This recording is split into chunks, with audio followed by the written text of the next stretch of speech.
আমরা আপনাদের কাছে আহ্বান রাখি, যদি বাংলাদেশকে আবারও ফ্যাসিবাদের অধীনে না যাক, বাংলাদেশে আবারও জুলুমতন্ত্র কায়েম না হোক, সত্যিকার অর্থে বাংলাদেশে কোরআন প্রতিষ্ঠিত হোক, কোরআনের বিধান দিয়ে বাংলাদেশ পরিচালিত হোক, এটা যদি চান, আপনাদের জন্য পথ একটাই খোলা।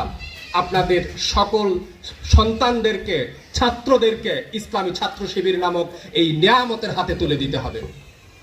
আপনাদের জন্য পথ একটাই খোলা, আপনাদের সন্তানদেরকে ছাত্রী সংস্থা নামক এই জমিনে, এই ভূখণ্ডের জন্য নিয়ামত ছাত্রী সংস্থার হাতে আপনাদের বোন, আপনাদের সন্তানদেরকে তুলে দিতে হবে।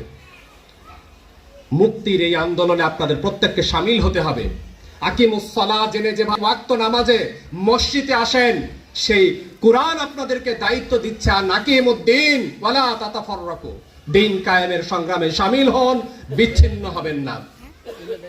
যেই কোরআন শুনে আপনি মসজিদে আসেন, সেই কোরআনের আহ্বান শুনে আপনার দায়িত্ব হলো কোরআন কায়েমের আন্দোলনে শামিল হওয়া, কোরআন কায়েমের আন্দোলনে নাম লেখানো, কোরআন কায়েমের আন্দোলনের সৈনিক হিসেবে ভূমিকা পালন করার দায়িত্ব আপনার। বাংলাদেশ জামাত ইসলামী সেই আন্দোলনের নাম, যেই আন্দোলন লিইউযহিরাহু আলা দ্বীনি কুল্লিহি, মানব রচিত সকল তন্ত্র মন্ত্র মতবাদের বিপরীতে আল্লাহর জমিনে তার দ্বীন প্রতিষ্ঠার দায়িত্ব আঞ্জাম দিচ্ছে। আজকে আমার সামনে উপবিষ্ট কোরআন প্রেমিক সকল আন্দোলনের, কোরআনের আন্দোলনের মানুষদের কাছে আমি আহ্বান রাখব, একটি সুখী সমৃদ্ধ শান্তির বাংলাদেশ দেখার জন্য আপনারা কোরআন কায়েমের আন্দোলনে শামিল হন।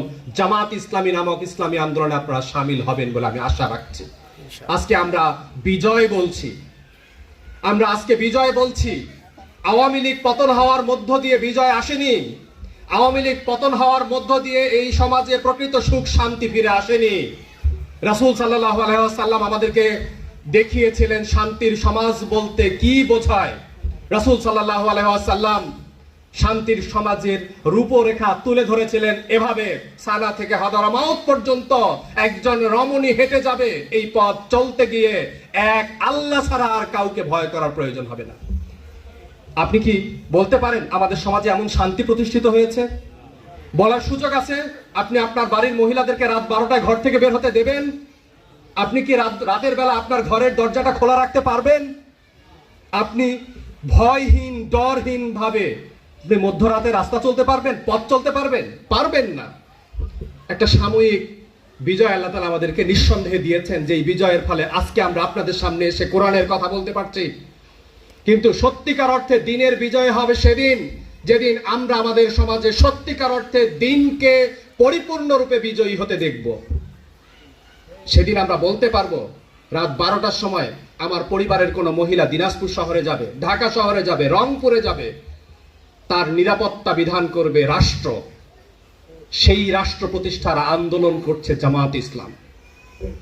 আজকে কিছু কিশোর তরুণ টকবগে যুবক দায়িত্ব পালন করছে, তাদের সাথে শামিল হয়ে সুন্দর সমাজ বিনির্মাণের কাজ করুন। আমরা সমাজের কত শত সমস্যা, যদি সমস্যা নিয়ে আলোচনা করি, ঘন্টার পর ঘন্টা শুধু সমাজের সংকট নিয়ে আলোচনা করা যাবে।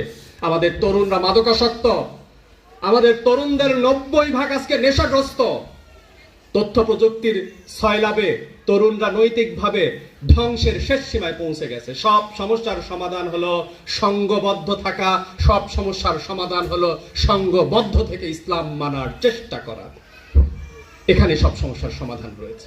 আমার বিশ্বাস আপনারা ইসলামকে যেমন ভালোবাসেন, এই মসজিদটাকে যেমন ভালোবাসেন, মসজিদে 5 ওয়াক্ত নামাজ পড়াকে যেভাবে ভালোবাসেন, সেভাবে আমার প্রিয় দল বাংলাদেশ জামাত ইসলামী, আমার প্রিয় দল ইসলামী ছাত্র শিবিরকে আপনারা ভালোবেসে এই ভূখণ্ডে, এই জমিনে, এই ইউনিয়নে, এই গ্রামে ইসলামকে শক্তিশালী করতে আপনারা ভূমিকা পালন করবেন ইনশাআল্লাহ।